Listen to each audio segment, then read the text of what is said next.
No solo tomaron mi casa, saquearon mi vida como ladrones a plena luz del día. Siempre supe que mi familia podía tratarme como un cajero automático andante, pero nunca imaginé que realmente me cobrarían sin pensarlo 2 veces. Mi nombre es Capitana Elena Brooks, del Cuerpo de Logística del Ejército de los Estados Unidos. Durante los últimos 18 meses, había estado destinada en una base de la OTAN en Stuttgart, Alemania. Días llenos de informes de cadena de suministro, horarios de convoys y la tranquila disciplina de la vida militar. Esa mañana a finales de octubre, el frío de afuera se había calado en mi oficina, del tipo que te hace envolver tus manos alrededor de una taza de café solo para sentirte con los pies en la tierra. Estaba a mitad de reconciliar un conjunto de cifras de adquisiciones trimestrales cuando mi laptop segura sonó con una videollamada entrante desde casa. La cara de mamá apareció primero, iluminada con esa sonrisa demasiado dulce que solo usaba cuando ya había tomado una decisión que no sería de mi agrado. Cariño, tenemos la noticia más maravillosa. Comenzó con un tono lo suficientemente empalagoso como para hacerme posar la pluma. Al fondo, vislumbré nuestra sala de estar en San Diego, la que no había visto desde mi despliegue. ¿Qué está pasando?, pregunté con voz plana y controlada. Ella juntó las manos como si estuviera anunciando una boda en la televisión nacional. Bueno, ya sabes que el gran día de Sofía se acerca y el presupuesto era ajustado. Pero encontramos la solución perfecta. Un hormigueo comenzó en la base de mi nuca. ¿Qué clase de solución? La voz de papá se unió, jovial como si me estuviera diciendo que había ganado una lotería. Vendimos tu condominio, cariño. Conseguimos un precio increíble, suficiente para cubrir la boda de Sofía y algo más. Las palabras cayeron como un puñetazo en el estómago. ¿Hicieron qué? El condominio del centro de San Diego, dijo mamá casi alegremente. Ahora es perfecto. Sofía puede tener el lugar de sus sueños, la orquesta, las flores importadas, todo. Mi mente ya estaba haciendo los cálculos, no sobre el precio, sino sobre la traición. Esa es mi propiedad. Mi nombre está en la escritura. Papá cambió su tono a uno casual y despectivo. Técnicamente, sí. Pero lo hemos estado gestionando mientras has estado fuera. No lo estabas usando. No lo estaba usando porque estaba en uniforme al otro lado del mundo, trabajando turnos de 12 horas para mantener las líneas de suministro activas, porque servir significaba sacrificarse, y aparentemente en sus mentes, significaba renunciar a lo que era mío. Entonces Sofía misma apareció en el encuadre, radiante en su pijama de seda, ojos brillantes como si acabara de ganar la lotería. ¿No es perfecto, Elena? Ahora puedo tener la boda que siempre quise en el Hotel Grand Monarch. 300 invitados, un cuarteto de cuerda en vivo. Estarás tan orgullosa. Sus palabras se hicieron borrosas, reemplazadas por el escozor punzante de algo más frío que la ira. En mi escritorio, la pantalla de la laptop reflejaba mi propio rostro, una calma militar inquebrantable e ilegible. No les dije aún que la firma en ese contrato de compraventa no era la mía. No les dije que había detectado la falsificación en la forma en que la B de box se curvaba mal, como si la mano de un extraño hubiera intentado imitar la mía. Pensaron que me tragaría esto como me había tragado todas las otras traiciones menores. Pero en ese momento, detrás de mi rostro impasible, a miles de kilómetros de casa, hice una promesa silenciosa. No tenían ni idea de lo que estaba a punto de hacer a continuación. Sofía siguió hablando, su voz desbordando de alegría, de ese tipo que no dejaba espacio para la realidad de nadie más. Ella pintó el cuadro con detalles impecables. El salón de baile del Grand Monarch bañado en luz de velas. Un cuarteto de cuerda en directo traído en avión desde Nueva York. Su vestido de novia hecho a mano en París por el único diseñador que realmente la entiende. No notó mi silencio. O tal vez lo confundió con aprobación. La dejé terminar. Entonces sonreí. No del tipo que llegaba a mis ojos, sino el que había perfeccionado con el uniforme cuando la diplomacia importaba más que la verdad. Felicidades, Sophie. Estoy segura de que será inolvidable.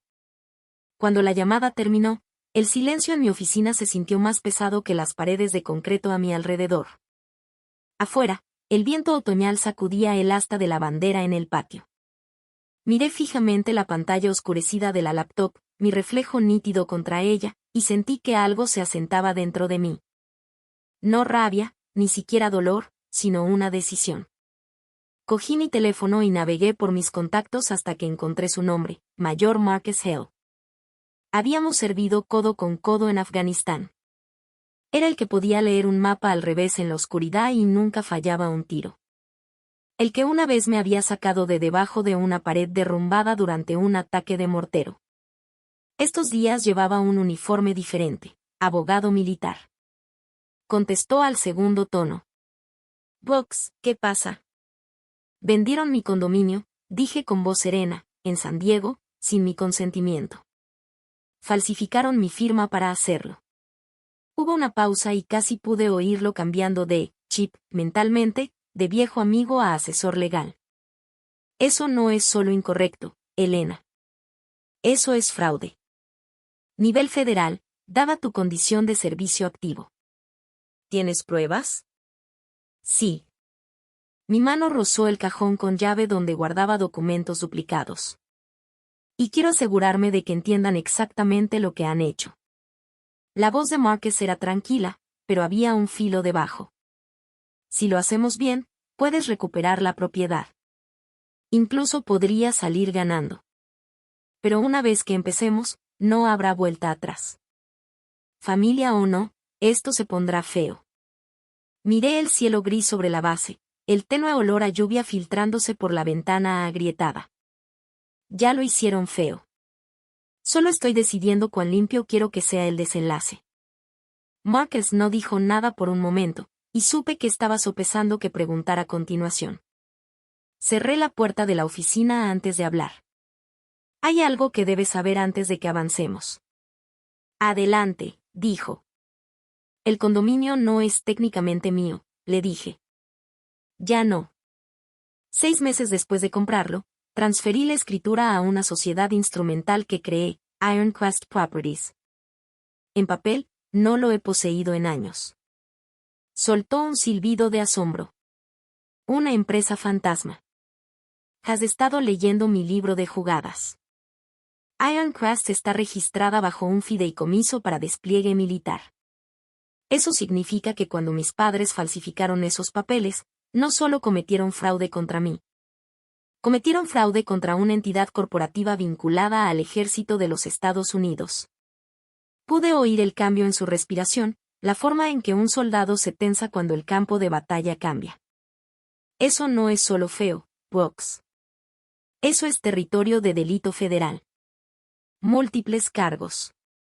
Me recosté en mi silla, mirando el parque automotor de la base a través de la ventana, el zumbido de los motores diésel en la distancia. Pensaron que estaban vendiendo mi propiedad personal. No tenían ni idea de que estaban robando algo mucho más grande.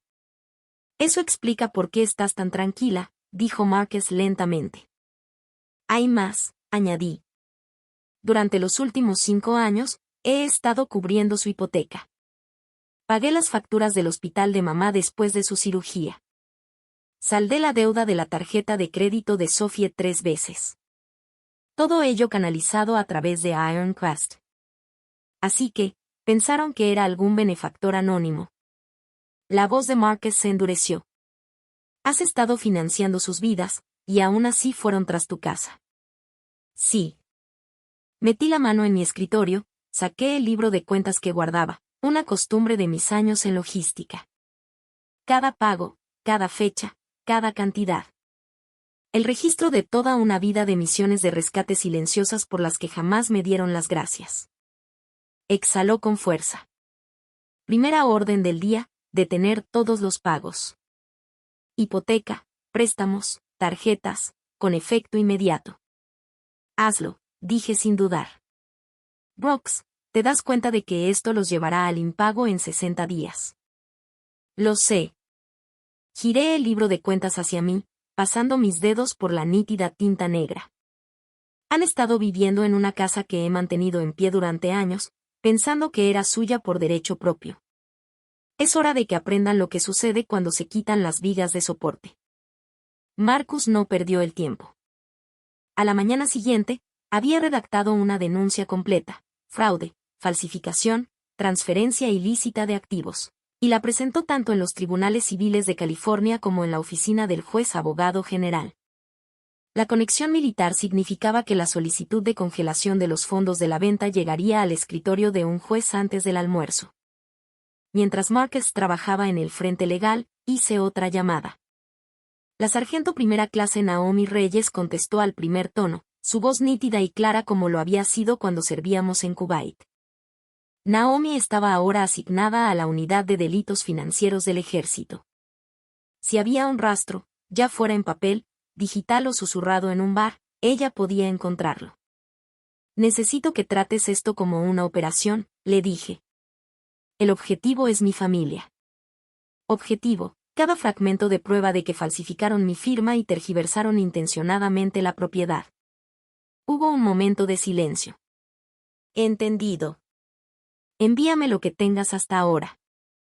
Y Elena, si hicieron lo que dices, estás a punto de hacer estallar más que una boda. Al final de esa semana, Naomi ya había descubierto correos electrónicos entre Sofía y mis padres discutiendo la venta como si fuera una transacción cualquiera de Craigslist. Sin dudarlo, sin duda, solo arrogancia disfrazada de necesidad. La primera repercusión se sintió un viernes por la tarde. Regresaba del parque automotor cuando mi teléfono vibró con una serie de mensajes de texto frenéticos de un número desconocido. Hola, soy Lucian Carter. Soy el organizador de bodas de Sophie Brooks. No puedo localizar a tus padres. Múltiples pagos están rebotando. El lugar exige fondos inmediatos. Por favor, llámame. No respondí. Una hora después, otro mensaje. Si estos problemas no se resuelven hoy, perderemos la fecha.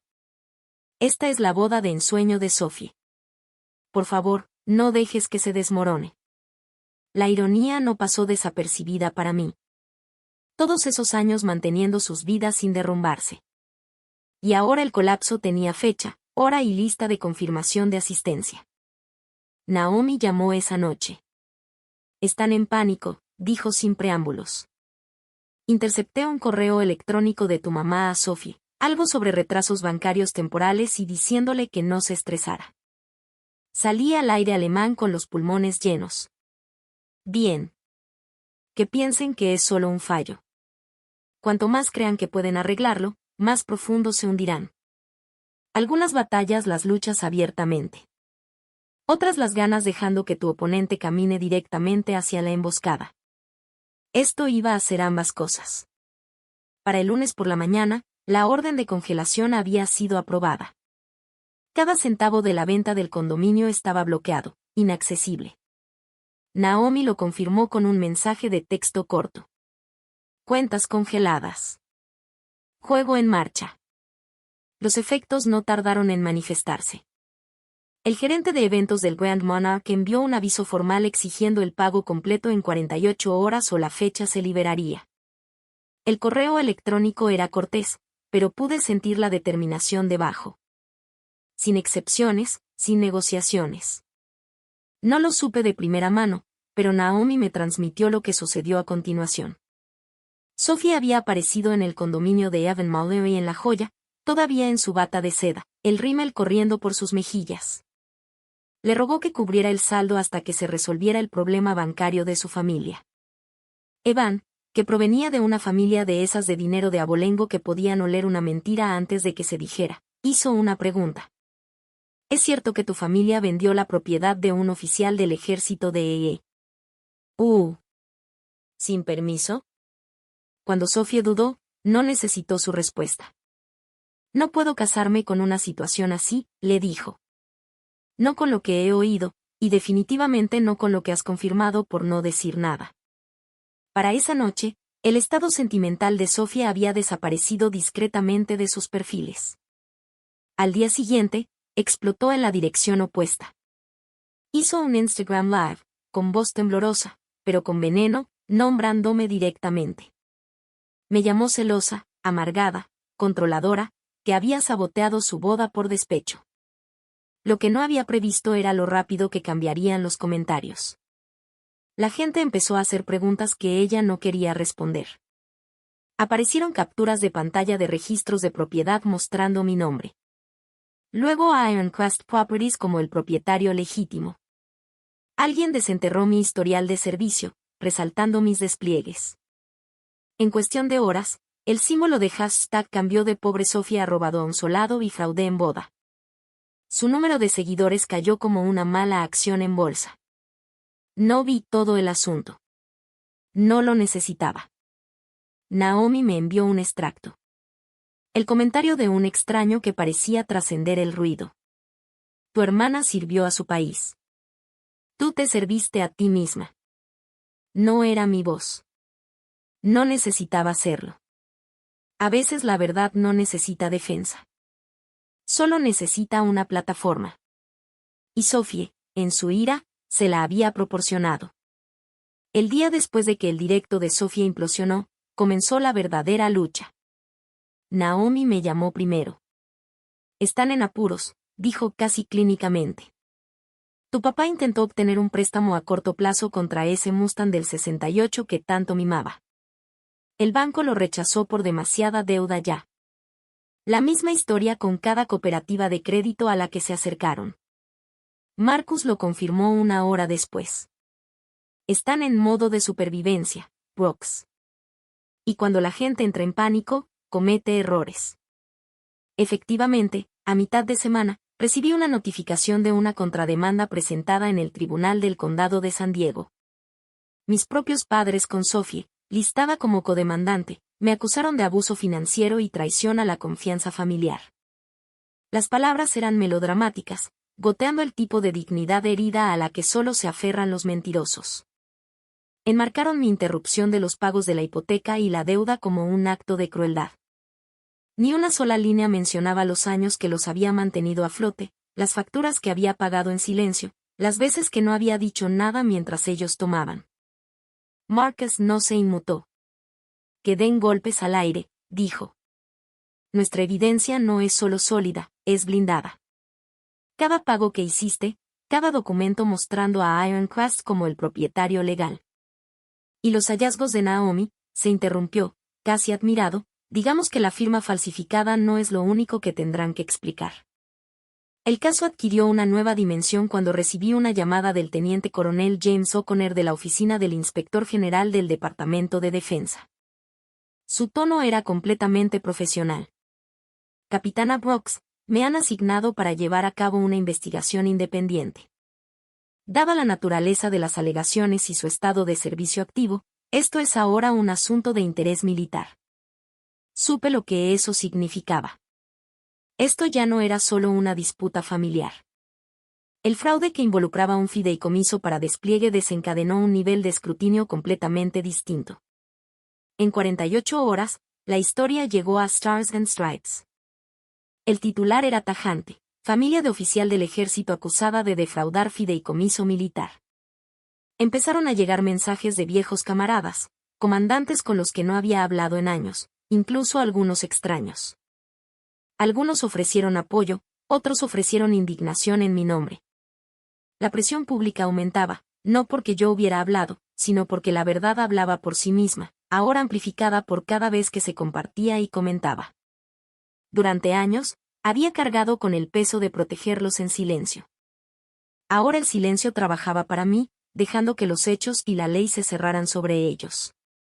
Las fechas de los juicios llegaron más rápido de lo que esperaba. Los procedimientos civiles y militares se desarrollaron en paralelo. Dos salas muy diferentes, dos conjuntos de reglas muy diferentes, pero la misma verdad esencial es puesta bajo juramento.